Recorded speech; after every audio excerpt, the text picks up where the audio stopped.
Patay ang isang babae sa Cainta, Rizal matapos umanong pagsasaksakin at sunugin pa ng kanyang mister.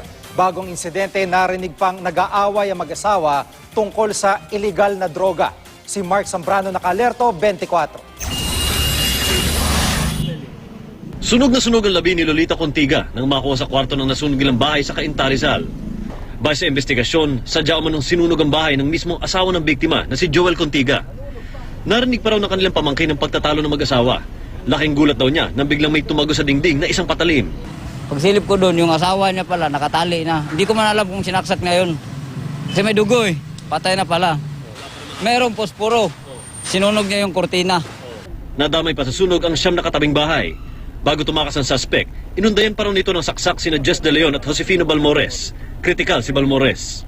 Nakaligtas naman ng 8 taong gulang na anak na mag-asawa. Ayon sa tiyuhin ng suspect, posibleng may kaugnayan sa droga ang krimen. Pinag-awayan nila tungkol yata sa Cebu.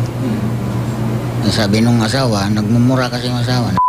Kasi, yun sa ginagawa mong shabu-shabu kaya tingnan mo ngayon. Baliw ka na.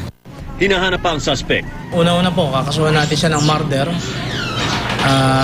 at arson. At the same time, meron ho tayong double attempted murder. Mark Zambrano naka-alerto, 24.